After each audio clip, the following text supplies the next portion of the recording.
அஸ்ஸலாமு அலைக்கும். ஹாய் குட்டீஸ். எல்லாரும் என்ன செய்றீங்க? விளையாண்டுட்டு இருக்கீங்களா? விளையாண்டுக்கிட்டு இருக்கையிலேயே நான் இப்போ உங்களுக்கு ஒரு கதை சொல்ல போறேன். அதை கேளுங்க.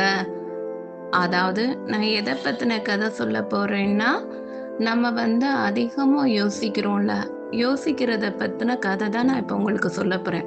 அதிகமா யோசிக்கிறனால, அதிகமா சிந்திக்கிறனால நம்மளுக்கு எவ்வளவு பாதிப்புகள் வருதுன்றத பத்தி நான் உங்களுக்கு தெளிவா சொல்ல போறேன்.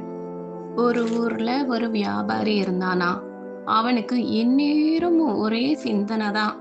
அதாவது மத்தவங்கள பத்தின சிந்தனை. மத்தவங்கள பத்தின சிந்தனையும், பேச்சையும் தன்னோட மனசுக்குள்ள, எண்ணத்துக்குள்ள ஏத்திக்கிறது. அப்படி ஏத்துக்கிட்டு, அத பத்தி நெனச்சு நெனச்சு அவன் போட்டு தலைய போட்டு பிச்சுக்கிற அளவுக்கு யோசிக்கிறான். கவலைப்படுறான். அவனோட வேலையில கவனம் செலுத்தாம, இதே அவனுக்கு நேரமாகுது.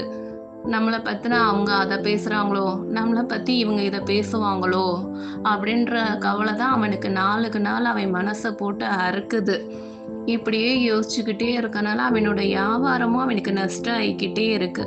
தொழில் ரீதியா அவனுக்கு பயங்கர பாதிப்பு வந்துகிட்டு இருக்கு. இப்படியே போச்சுன்னா ஒண்ணுமே செய்ய முடியாதுன்ட்டு அதுக்கும் அவன் கவலைப்படுறான். கவலைப்பட்டுட்டு இருக்கையில ஊருக்கு கடைசியா ஒரு இடத்துக்கு நடந்து போய்கிட்டு இருக்கான். நடந்து போய்கிட்டு இருக்கையில அங்க ஒரு முனிவரை பார்த்துருக்கான். முனிவரை பார்த்துட்டு சரி நம்ம இவர்கிட்ட போய் நம்மளோட பிரச்சனைக்கு ஒரு தீர்வு கேட்போம். இவர் நம்மளுக்கு ஏதாவது ஒரு தீர்வு சொல்லுவாரு அப்படின்னு சொல்லிட்டு அவர்கிட்ட போய் கேட்குறான். எனக்கு இப்படியே எதை பத்தினாலும் என்னைய பத்தி அவங்க பேசுறாங்களா, இவங்க பேசுறாங்களா அப்படின்ற யோசனை எனக்கு அதிகமா என் மண்டைக்குள்ளேயே நிக்குது. எதை பத்தினாலும் நான் சிந்திச்சுக்கிட்டே இருக்கேன். யோசனை எனக்கு அதிகமா இருந்துகிட்டே இருக்கு அப்படின்னு சொல்லலாம். இதுக்கு ஏதாவது ஒரு தீர்வு இருக்கா? எனக்கு ஏதாவது ஒரு நல்ல யோசனை சொல்லுங்க. எனக்கு ஒரு நல்ல வழி காமிங்க அப்படின்னு சொல்லிட்டு அந்த முனிவர்கிட்ட கேட்டான் இந்த வியாபாரி. கேட்டோனே முனிவர் அமைதியா பார்த்துட்டு எந்த ஒரு பதிலும் சொல்லாம உடனே எந்திரிச்சு என் கூட வாங்க அப்படின்னு சொல்லிட்டு அந்த வியாபாரிய கூப்பிட்டாரு.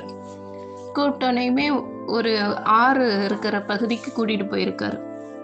கூட்டிட்டு போயிட்டு இந்த ஆறை பாருங்க எவ்வளவு ஒரு தெளிவா இருக்கு, அவ்வளவு தெளிவா இருக்கு, நல்ல தெளிவா ஓடுது. இந்த ஆறுல இப்ப நீங்க ஒரு கல்லை தூக்கி போடுங்க அப்படின்னு சொல்லி அந்த பெரியவர் சொல்றாரு. அந்த முனிவர் சொல்றாரு. சொன்னோடனே இந்த வியாபாரியும் ஒரு கல்லை தூக்கி எறிஞ்சான். எரிஞ்சோனையுமே அந்த அவ்வளவு தெளிவா ஓடுன அந்த ஆறு கலங்கிருச்சு. கலங்கினையுமே இதுதான் மனிதர்களோட மனநிலைமை. தெளிவா இருக்கையில ஒரு எண்ணத்தை நம்ம தூக்கி போட்டோம்னா இப்படிதான் நம்ம மனசு குழம்பும், நம்ம எண்ணங்கள் சிதறும் அப்படின்னு சொல்லி சொன்னோன்னையுமே இப்ப இந்த சிதறின இந்த குழம்புன இந்த குட்டைய நீங்க சரி செய்யணும்னு பாப்பீங்க.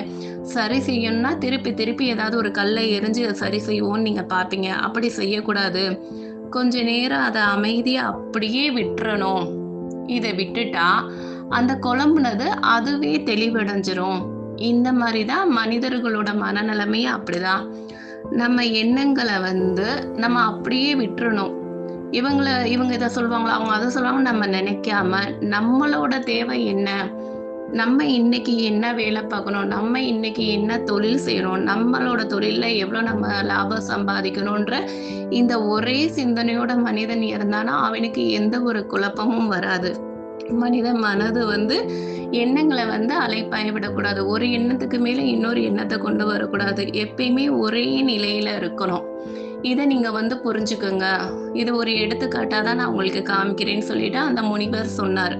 உடனே அந்த வியாபாரி இதை நல்லா பார்த்து தெளிவடைஞ்சு அவனோட கவனத்தை சிதற விடாம மற்றவங்கள பத்தின யோசனை இல்லாம அவன் நல்லா வியாபாரம் பார்க்க ஆரம்பிச்சிட்டான். அவனோட தொழிலும் நல்லபடியா பெருகிருச்சு.